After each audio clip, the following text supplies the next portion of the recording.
Welcome to Cultimatum, the culture of cults, a podcast dedicated to supporting survivors of cults and human trafficking. This show is hosted by myself, Anonymous Andrew. And my name is Melody. I'm going to be Andrew's co-host. I'm also a cult survivor myself from a cult called the House of Yahweh.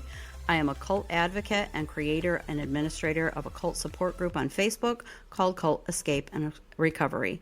For guests on our show, we do want them to understand that we respect privacy concerns. You can always remain anonymous or use a fake name. And Melody, this is a safe haven for those who have been in a cult, survived, and escaped, and are now on a journey of recovery, trying to put their life back together.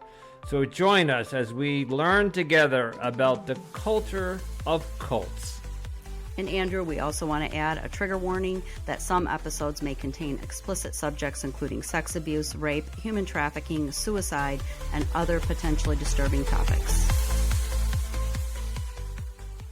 Welcome to Cultimatum, the culture of cults. And my name is Anonymous Andrew, and with me I have Melody. Hi, Melody. Hi, Andrew. I'm back. You are back. And I'm back. So, Melody was away for a couple days. How was your weekend? And you want to tell us where you were? Yeah, I was in St. Louis, Missouri, a wedding for actually another ex-cult member. Friend of mine got married, and so I actually was kind of reunited with a couple old cult members there. There were three of us that used to be in the cult together. I did not know that. It was a nice little reunion. That's great. People I hadn't seen in 30 years, so it was fun. It was fun. So these were people that were in the House of Yahweh? Yes, there were people that were in the House of Yahweh. And the funny thing is I was a little nervous, more nervous than I thought I would be, because I'm like, I haven't seen these people in 30 years. I'm not the same person I was 30 years ago. Maybe it's like a high school reunion. What's that? It's like a high school reunion. Yes, exactly. It was a little mini House of Yahweh reunion, but it went very well. I mean, I saw them both, and immediately we hugged, and it was very comfortable, and it was very enjoyable. We had a good time. And our spouses all got along, and it was good.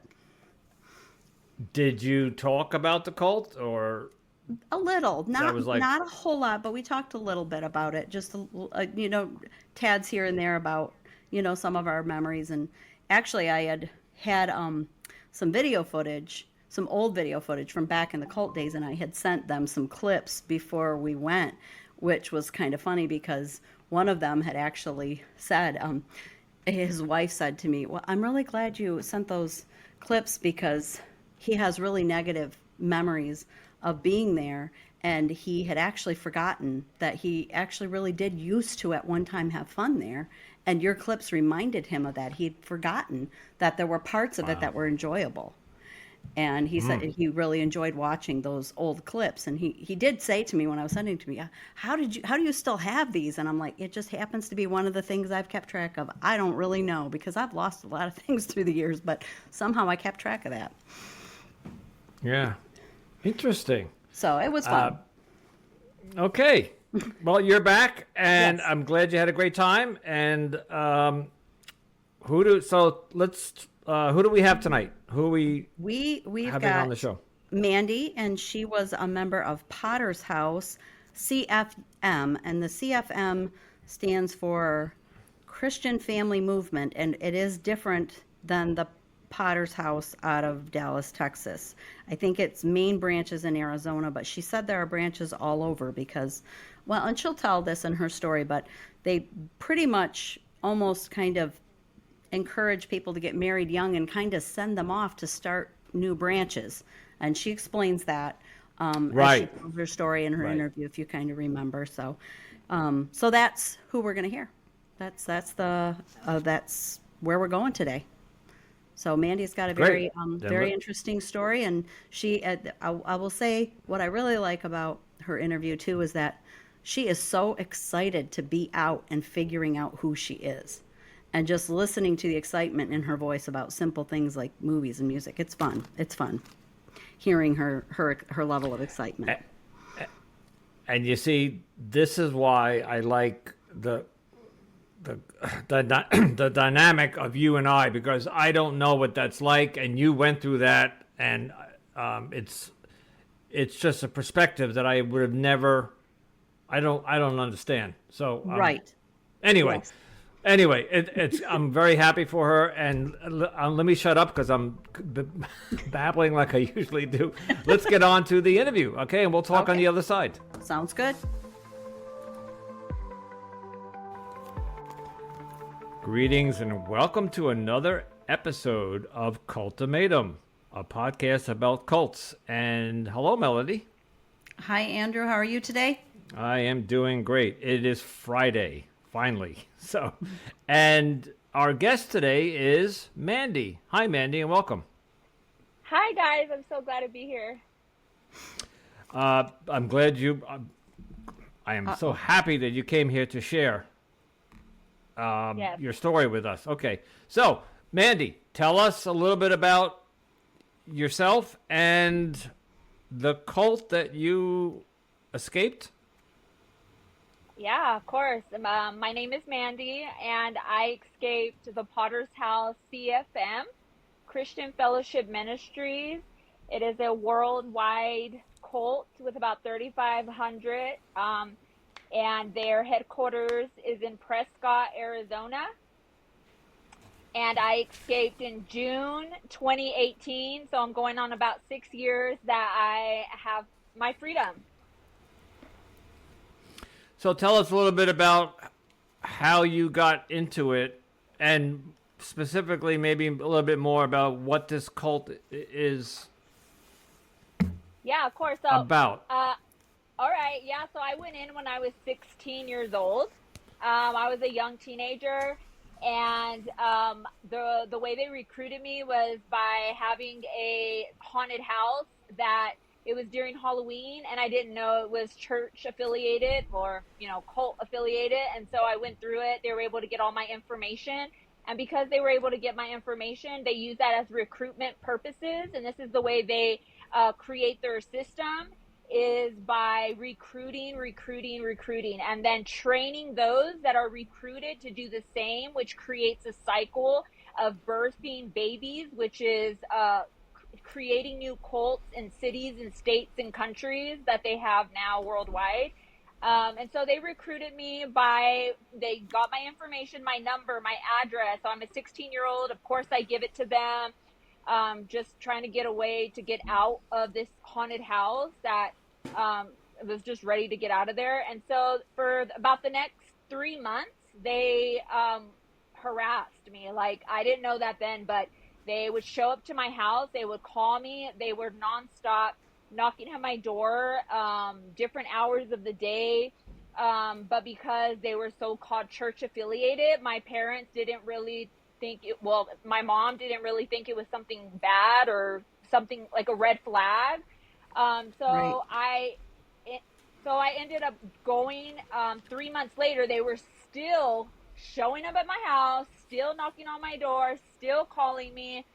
Finally, they were able to use some of my vulnerabilities against me, because since I was a teenager, I had had a breakup, teenage stuff. And so they started gaining that information by knocking at my door and figuring out, like, oh, how are you doing? Like, what they kind of made their way into little small talks, and they were able to find out information about me, which they then used against me to basically use their agenda and manipulation tactics and love bombing. They were able to bring me in by saying, well, we're so sorry that you're sad. We have they have their lingo and the words that they use that kind of comforted me and helped me feel like I had somebody that supported me. And as a teenager, that's something that we really desire.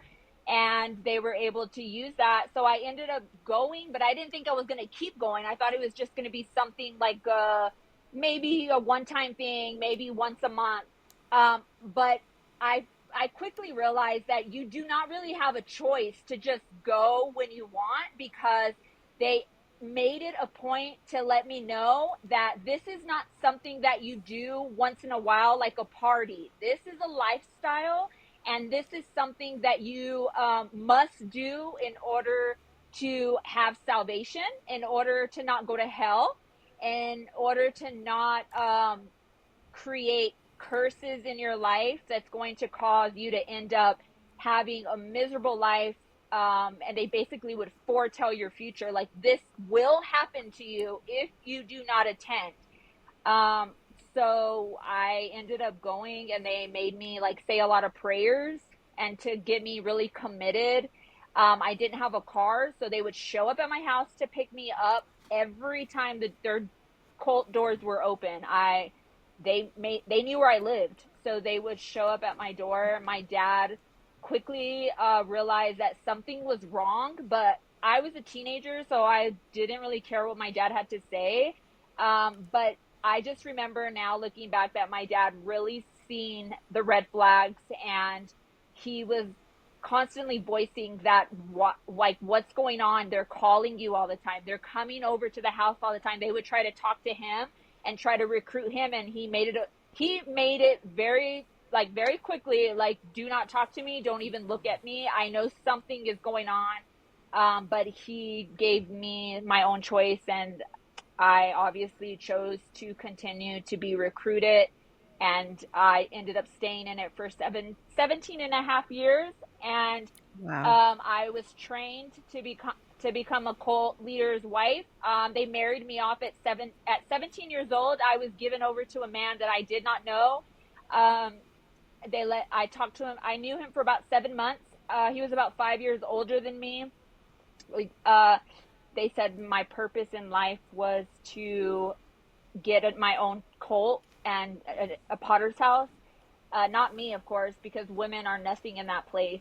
So they basically married me off so then I could be trained. And then we were excessively and aggressively, emotionally and mentally, like, aggressively trained. We were trained because we were going to have our own cult. They basically work like an MLM. So you are recruiting, you're training, you're being birthed into a new city, state, or country. You're then recruiting and recycling that same process. And then all of the money you're making has to go back in line to the leaders that birthed you to that city. And then the rest, then everybody's giving a percentage to the main headquarters in Prescott, Arizona. Everybody. It all goes back to the headquarters, the Potter's House CFM in Prescott, Arizona. So a pyramid scheme church. This is a new one for me. Yeah. Pyramid scheme, 100%. Right. Yeah. Okay, so I'm a little confused.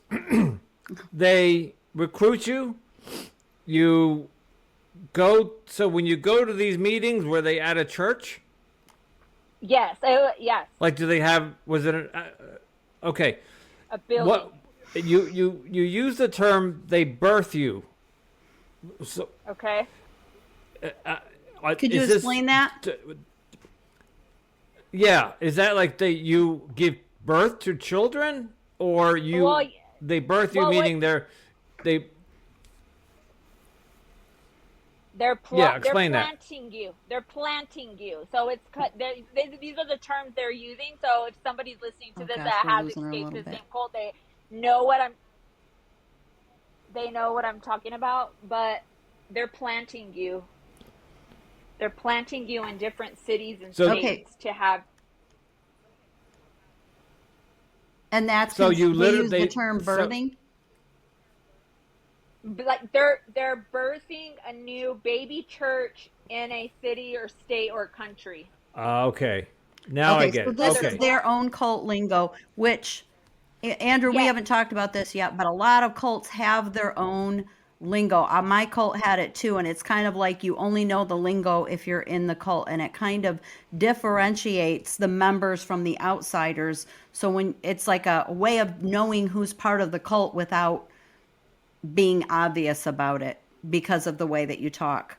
We had certain words we weren't allowed to say in my cults, or certain words we used that nobody else understood what they meant. So that's kind of similar, the the cult language is what you're talking about, the birthing, not physical birthing, but there was also birthing as well. Right. Yeah. When I got married, I ended up birthing 2 children.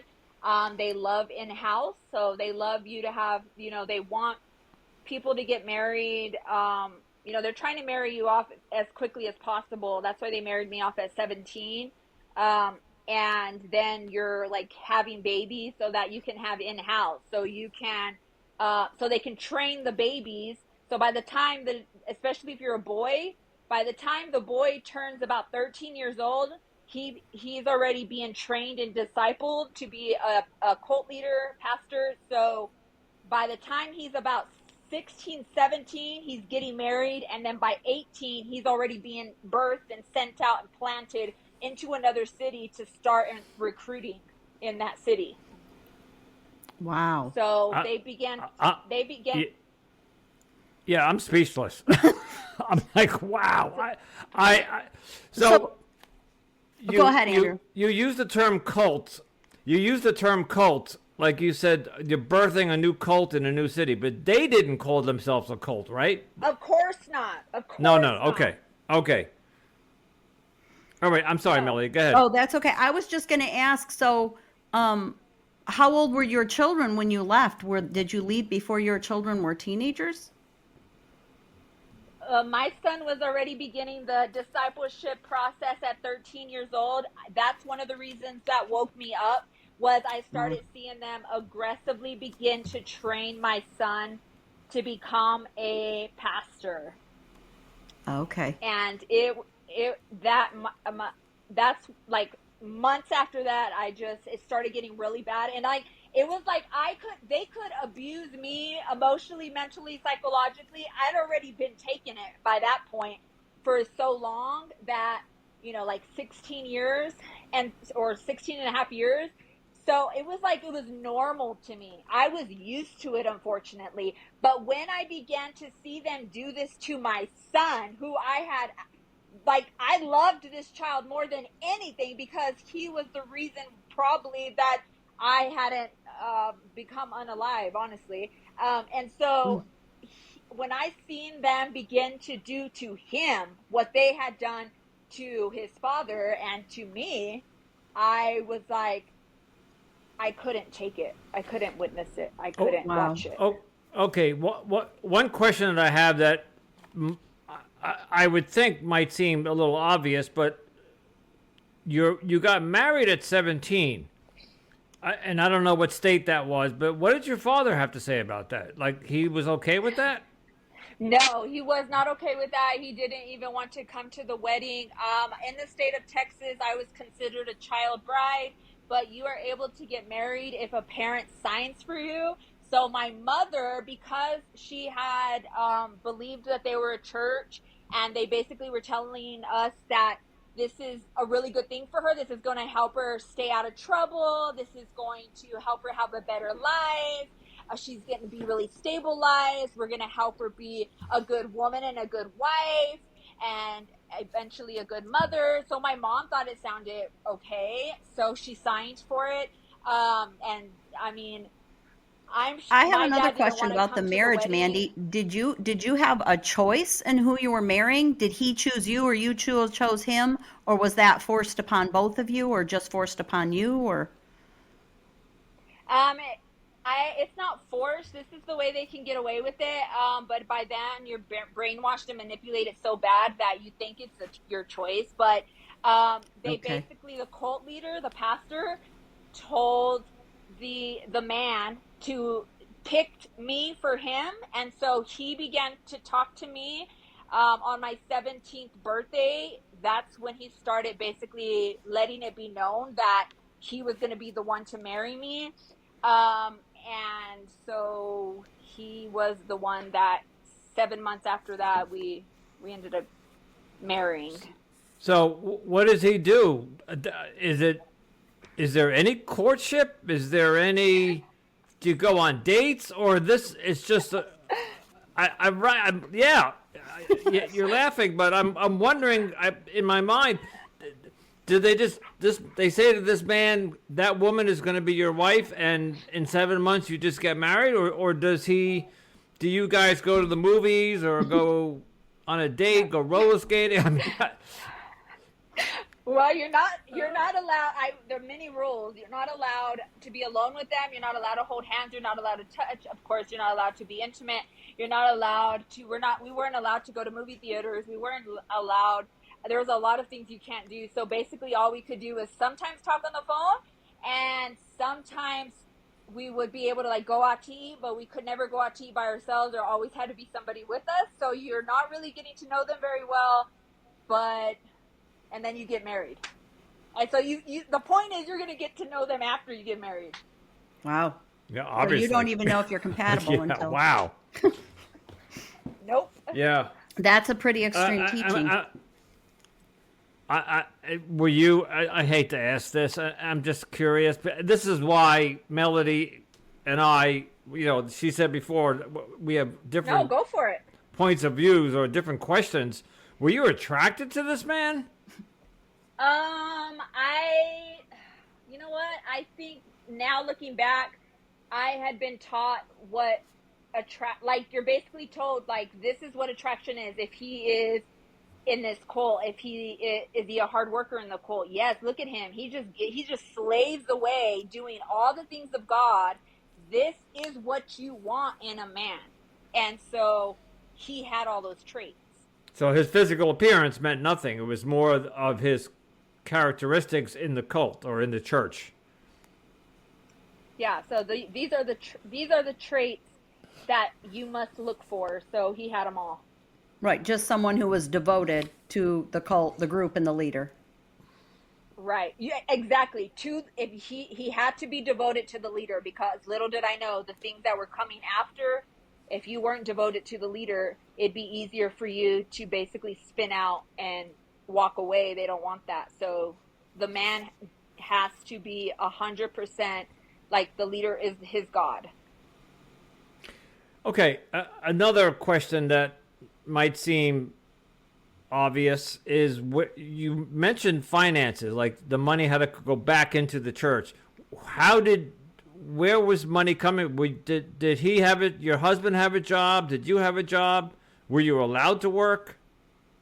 Yeah. So you're working regular jobs. So the woman's discouraged to work outside of the home, but the man has a regular normal job because of course they need that. They need the money. Yes, you need to supply the church, but not only are you working your regular job to supply for the church, for the cult, you have to give mandatory volunteer work. You're basically working for them, but you're not on payroll, so you're not getting paid, but you're basically doing everything. Like the church they built in Amarillo, Texas, they built it.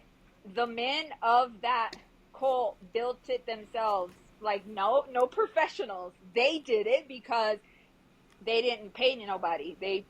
You were working for the Lord. I love this, and so many occults use this mandatory volunteer. That is an oxymoron. Yeah, Twin Flames is Twin Flames was famous for that. Yes, the mandatory volunteering. And the building of a church by the members is not uncommon. You see that.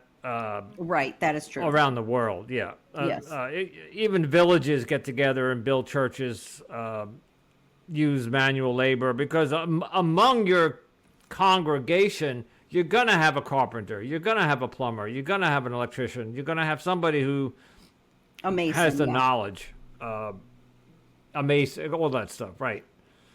So I have a question, Mandy. Were you, after you got married, were you forced to isolate from your family members, like your mom and dad? Did you still have a relationship with them, or could you not have a relationship with them because they were not part of the group?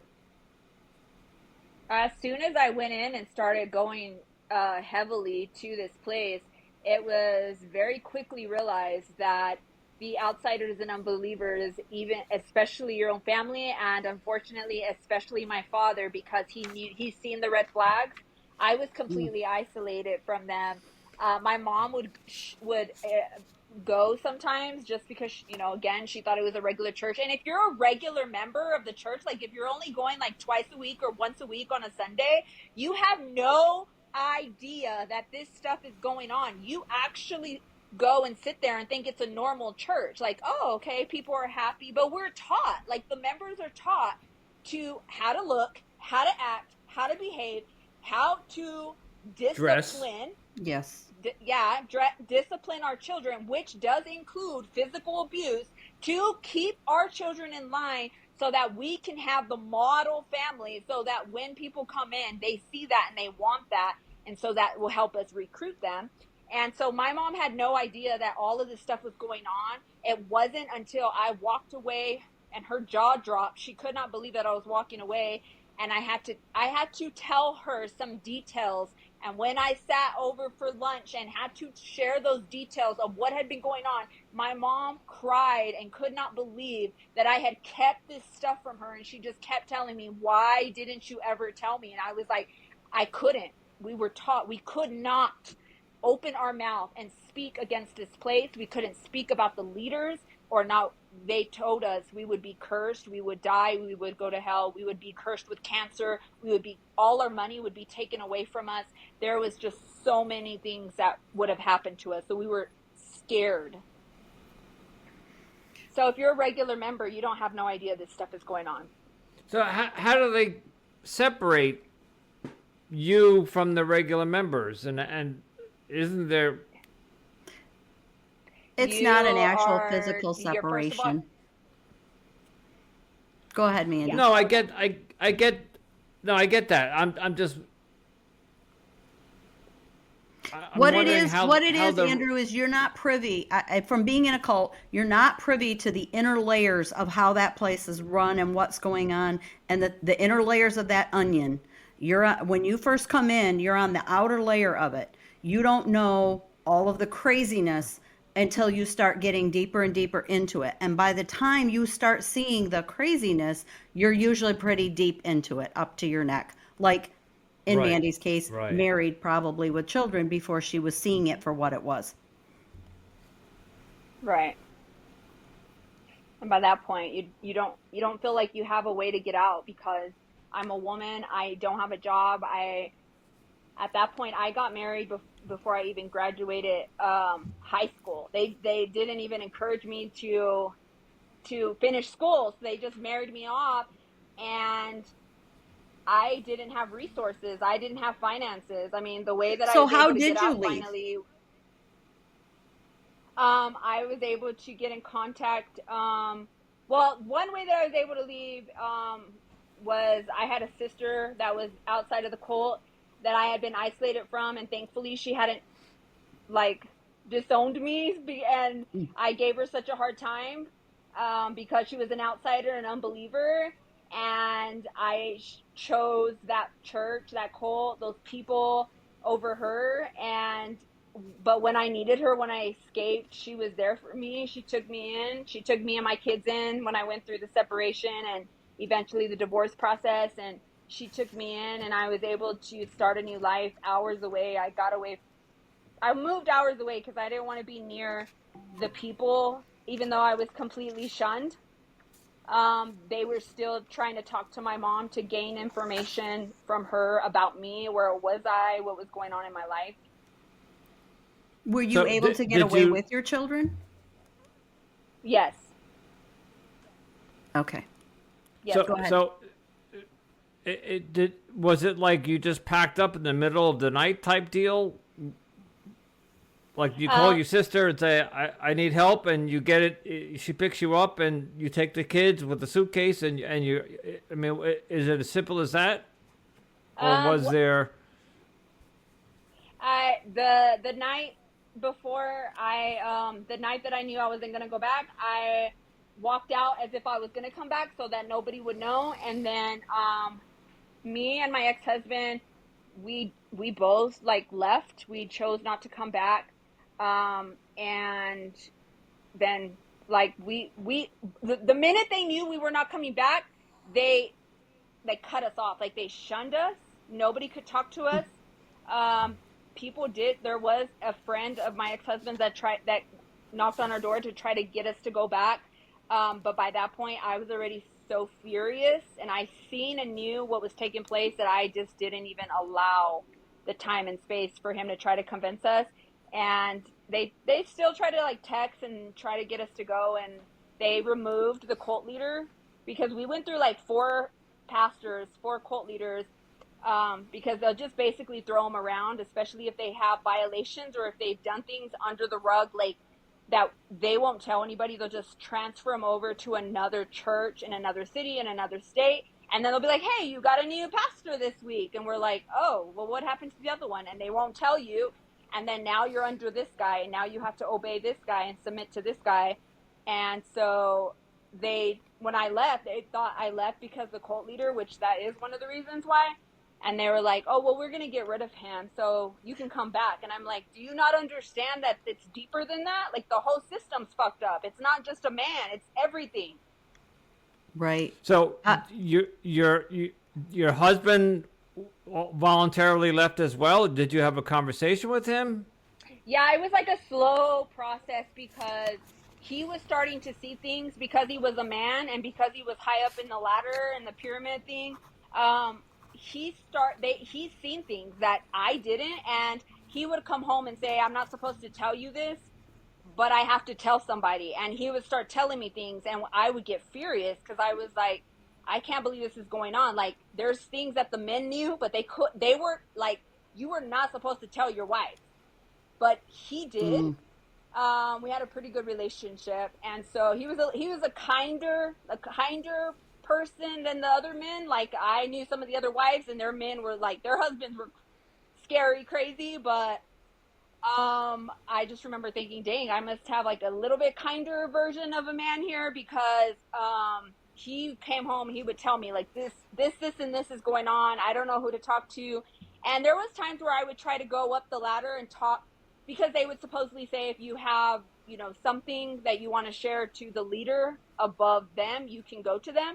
I literally wrote an anonymous letter to the founder, the late founder now, Wayman Mitchell. I sent a letter to him anonymously and told him of the abuses that were taking place, and he ignored it.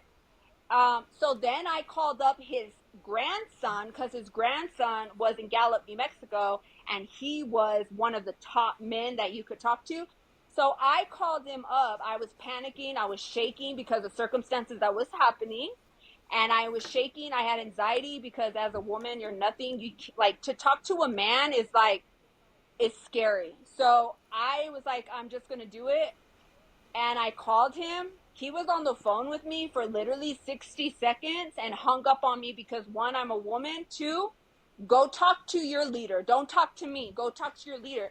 And what I couldn't tell him is I can't go talk to my leader because there are things that leader is doing. Let me guess, Mandy. I'm just going to throw a guess out there. The things that the leaders were doing that was being covered up was child sex abuse?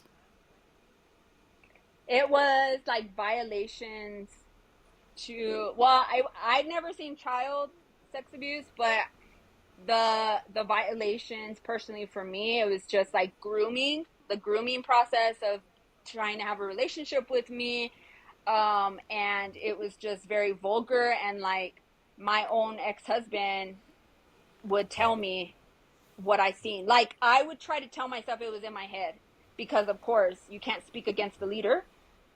And so if that was happening with you, do you assume it was happening also with underage girls?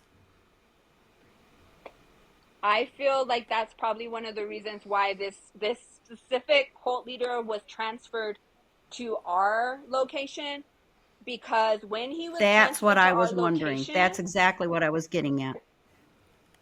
And when he was transferred to our location, I noticed right away that they forced him to remove his door from his office. He was not allowed to have a normal door. They had to remove it and replace it with a glass door. And I just felt uneasy. Wow. I'm like, why? It just didn't make sense. So how do I say this without? Did the other men other than your husband try to force themselves on you? They didn't try to force themselves on me. They were very outspoken though. Like I would have like, I mean, I would see their eyes. I mean, I would see the co-leader looking at me up and down. During preaching services, he would lock eyes with me and personally lock eyes with me. And I would have to look away because of how uncomfortable I was. And he would, of course, find me when I was alone and say, I just want you to know that my office is always available for you. You can always come in there and talk to me. And I mean, and then when me and my ex-husband were having like problems, of course, like a regular marriage, I just remember him saying, I just want you to know that my door is always open for you if you wanted to talk. And like all these little pieces just continued to make me so uncomfortable, but I couldn't say anything. So you have to just, so when one of the main leaders told me, oh, well, you can't talk to me, you got to go talk to him. I was like, how am I going to go talk to him? Like, I'm already so uncomfortable with this man. Like, I don't even want to be alone with him. I didn't even, my ex-husband even voiced that he didn't want this man to be alone with our daughter. So I'm like, well, what did he see? But I didn't want to discuss it. So, I don't know. All I can say is, wow. My daughter was only like 4 years old, and he was like, I don't want this man alone with but we would discuss this alone. Like we couldn't tell anybody what we felt. To your knowledge, has anybody been brought up on charges? I know that there have been like court cases. And I do believe there is a court case going on currently. That's the best I can tell you. Involving the leaders, I'm going to assume? Yes. Okay. Let's talk about your ex-husband. So you said you've been out how many years now? 6 years? Yeah, going on 6 years. And you both decided to dissolve the marriage? Yes. We came to terms to the fact that we were kind of led to each other. We didn't really choose each other. So we were able to have that conversation after we left, and we were able to deconstruct a little bit from this mentality. We were able to realize that we basically like did not choose this relationship. They put us together. So I feel like this is the reason why there was a lot of conflict in our marriage, because we were not, it was just for their agenda and for their purposes for us to be together. Like, it doesn't matter who you marry, just marry. Just marry, because if you don't get married, then you're going to hell. How is your relationship with your ex-husband now? Obviously, I shouldn't say obviously. Does he get to see his children? You have custody? Yes, I have full custody with all my. We have a pretty good relationship. Oh, okay, yeah. I was just going to say, you have a good relation. I would imagine so. It wasn't like a bitter divorce. You both left the cult together, and you dissolved the marriage together. So there's no. Yeah, there's a lot of similarities with my situation, and it's like I'd said, and I'm sure Mandy will relate to this. When you're in that situation, you both marry cult versions of each other. You marry who the group is telling you to be, and you don't know who you are, let alone who the other person is when you leave.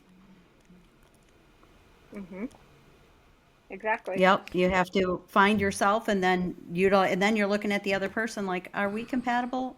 I don't know. And a lot of times you're not. No. Okay, well, number one, I am very happy that you were able to get out. Every interview we do, Melody, I'm just more shocked. This one shocks me more than the one before. You know, just after listening to Twin Flames and La Luz del Mundo and your story, I just can't believe this is going on. This is why this podcast exists. I don't think people in the United States are aware that this is going on. Mm-mm. And as you pass a church on the street, you go, oh, it's a church, mm-hmm. Pretty little church. But you don't know what's really going on inside that church. No. It's just fascinating. Not in a good way. It's just amazing. So tell us a little bit about your healing process. So at what age did you actually get out? Like 17 and a half years after I was 16. So maybe 31. Moving away was tremendous healing for me. I was able to get some assistance from a woman's center that offered some therapy and just ways to help me establish a life on my own. And that helped tremendously. And I got my high school equivalency for the first time. I was really proud of myself for that. I got my first full-time job. I had never worked a full-time job. So all of this stuff was new to me. Getting back into the real world, into society, doing things that I was never allowed to do since I was 16 was tremendous healing. Just figuring out who I was tremendous healing because I didn't know who I was. I didn't know what I liked. I'll never forget when I left. About a month later, I met somebody, and I remember them sitting there. I'm sitting in their home with a friend and this person, and they're like, what? They're just having casual conversation, but I'll never forget because this person looked at me and authentically asked me, what is your favorite movie? And I couldn't answer. What is your favorite music? And I couldn't answer. And at that point, I just sat there like dumbfounded, like I can't even answer the most simple questions because in that place, it was all written out for me. This is your favorite music. This is what you can watch. This is where you can go. This is what you can do. And now I was able to have a choice. And I was like, well, what do I like to do? Who am I? The only thing I knew was my name. My name was the only thing that hadn't changed. And I was like, so I was able to figure that out. And the healing process was very deep. It took me about 5 years of in-depth healing to be who I am today, to be able to talk about it so freely, to be able to be extremely authentically happy. I'm probably the happiest I've ever been in the whole entire, healing process, but especially in the whole entire cult world that I lived in. Your whole life. Yes, my whole entire life I was able to heal. So I was able to even heal the shit from childhood that would have led me to believe in this place. I mean, even that, like, what was it that would have created this so-called safety in a place that was nothing? It was the opposite of safety. What was it? So I was able to work with the therapist and do that. Yeah, well, they recruited you when you were, like you said, you were vulnerable. I think you maybe mentioned you were going through a breakup or something, and and Melody, you could probably speak to this better than I can, but it's designed to do that way too. Oh, absolutely, absolutely. They look for vulnerabilities and then they try to fill that void for you, and that's how they get you hooked in. Yeah. How's your Mandy? How your relationship with your parents now? I would imagine. Oh my gosh. I was able to really get into a connection with my father. I was able to just be with him, just, have conversations with him. I know he was really happy when I left. I respect him for allowing the decision to be made. Like, I look back and I know, spiritually, I have my reasons why I went through that. It's made me who I am. I don't blame anybody. My relationship with my dad is so good now. We were able to go to a concert together that it was music that I would listen to with him when I was a child. So we bought tickets, we went to this concert, we danced together. Oh my gosh, it just, you know, people that knew my story watched the videos and the pictures, and they were literally like so happy for me, like, because to understand the isolation, especially from my father, because he knew the red flags, like, especially unbelievers. But if you have somebody that is seeing it for what it is, then you definitely can't be around them. And just to be able to have this relationship with my dad is an amazing feeling, to know that I still had time. Do you live close to your parents now? I did, but now I don't live very close to them. I'm some hours away, but I text them all the time. How are your kids doing now? Wow. My son is 19. He's in college, and my daughter is about to be 15, and they're doing really well. And I love the fact that when my son was being trained to be a cult leader or pastor, he always wanted to go to college, and they were discouraging from going to college. They were like, no, because you're discouraged from going to college because you got to hurry up to be a cult leader, a pastor. Right. Sure. So whenever I moved him into his dorm, like the celebration, like, you're not even meant to be here. Like, this wasn't supposed to happen. And instead of being a device for their agenda, you get to live your life. And then not only that, but he's going to school he wants to be a chiropractor. And specifically in this cult, chiropractors were considered witch doctors and evil. So I just think it's so funny. Yeah. Yeah. Karma. Well, that's awesome. Karma. Yes, karma.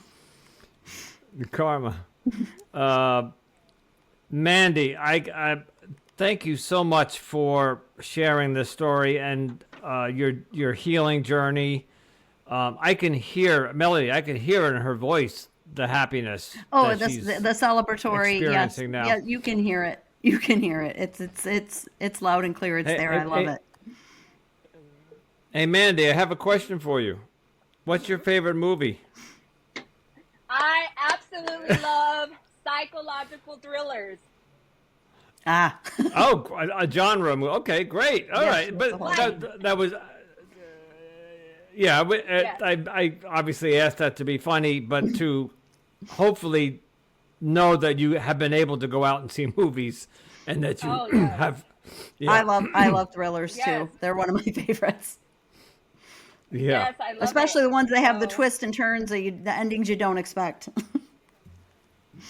Yes, and to know that it's like, I love this. And then I fell in love with country music. We weren't allowed to listen to country or anything outside of the music that they let us.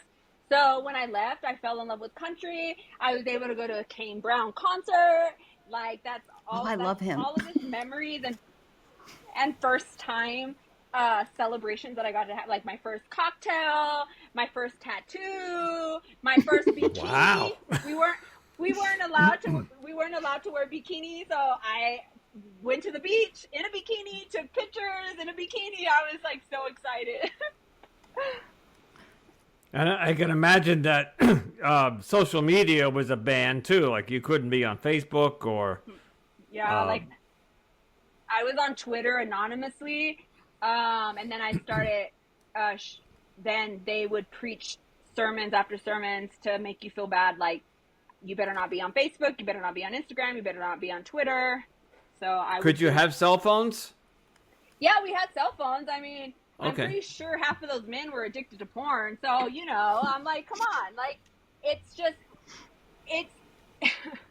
yeah. I say that because when you pinpoint that something is so freaking evil, it's sad, because basically shame eats you away, and you're actually doing the very things that they tell you is bad and evil, but it's because it's shame. Like porn isn't bad, but they're going to tell you that porn is bad. So now you have this shame connected to it. So now you're like, oh, well, let me see. Like, do you understand what I'm saying? Like, Absolutely. Oh, yeah. And it's this like isn't just in the cults. Yeah. And it's not just in the cults. The Catholics. I was raised Roman Catholic, and I worked for the Catholic Church for almost 5 to 8 years, and I could tell you some of the atrocities that I saw and experienced.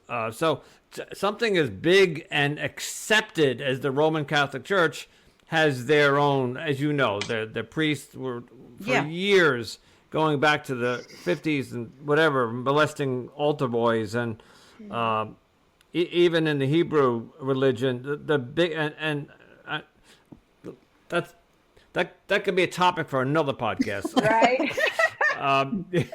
Yeah. So, okay, Mandy, anything you'd like to tell our audience about? I don't even know like what your closing something message that you or... could. Yeah. Man, gosh. It doesn't matter what situation or experience you go through. It could be a cult. It could be because it's similar to an abusive relationship, a toxic workplace.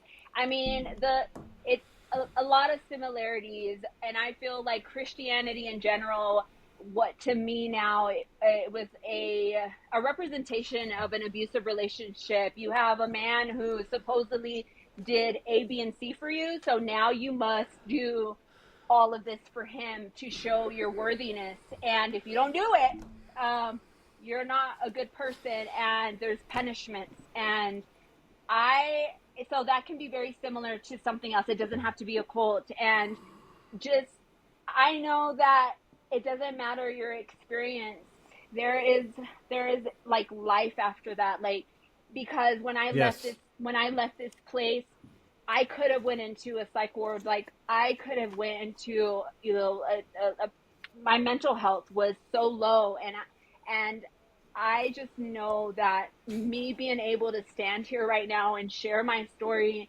with so much like compassion and and the reason why I share it is not to like tell people like, oh, these people are so bad. I'm sharing it because I would have loved to know that there was life outside of this place. But when you're in a cult, you don't know you're in a cult. So no, you're not really asking for help, because the only people you can ask for help are the people that are around you. And all those people think the same and look the same and talk the same. So nobody's going to help you. And just know, like, there is help, that there's literally people outside of the circle that will literally stand up for you. They will support you. They want to help you with no strings attached, and they really want to give you a life, like help you succeed. And I thank everybody. Like, I don't know. I wish I could thank them, by name. Like, it makes me emotional. Everybody, like including my sister, like everybody who helped me when I walked away, because I didn't know that I was going to be okay. I didn't know that how hard it was going to be to re-establish my life and have this rebirth, basically. And everybody that was there for me, whether it was like the Women's Center in Dallas, Texas, Genesis Women's Center, they helped me so much. Like, my holistic therapist, like these people who really were there for me to help me.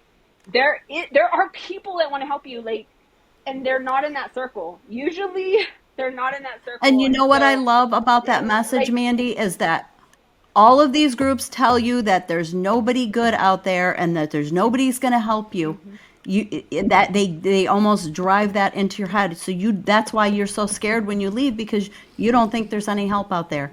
And I love that message. I love that being the closing of your interview. I agree 100%. And as I always often say and believe, that nobody wakes up any given morning and say, hey, I think I'm going to join a cult today. Right. You somehow are recruited, or yes. And you join what you think is a religion or a self-help group. Yeah. And your vulnerabilities are exploited, and so forth and so on. So, Mandy, thank you so much. And I can't be, I'm sure Melody and I can't be more happy for you. we can hear it in your voice, the emotion of the for the support you received, and that you're happy today, and I'm just the fact that you can go to concerts and movies now, things that I take for granted. Yeah. You know. So, all right. Let's. Thank you so much for this opportunity. Yes, thank you, Mandy. It was awesome having you on the show. I'm so glad that you were able to find the time to do this and come on and talk to us and share your story and going from your childhood to your new childhood, where, like you said, your rebirth and you're rediscovering yourself. I love that. Yes, and it can be fun. It can be fun. Yes, I can tell you're having fun. I love. All that. right, ladies. Yeah, me too. And I couldn't be more happy for you. So, thank you. All right, thank you so much again. And Melody, we'll talk soon on the other side of this. We'll chat a little bit. Wow, that was a really amazing interview we just had with Mandy, and we want to thank Mandy for coming on the show and sharing her story with us. She had a really, interesting story. I'm going to say it again because it really is the thing that sticks out to me the most is her level of excitement about just those simple things, the trying to figure out who she was, learning, what she liked in music and what was her favorite movie, and, kind of learning to basically go back and reinvent herself and figure out what she liked, because everything she did up until that point was based on what the cult told her that she could or couldn't do, and what the cult told her she should and shouldn't like. And this is such a foreign concept to me, the fact that at 25 or 29 or whatever, you can't name your favorite movie. Yeah. It's just, I don't, listen, I've had my trauma in my day, but a lot of it was self-inflicted, like the alcoholism and all that.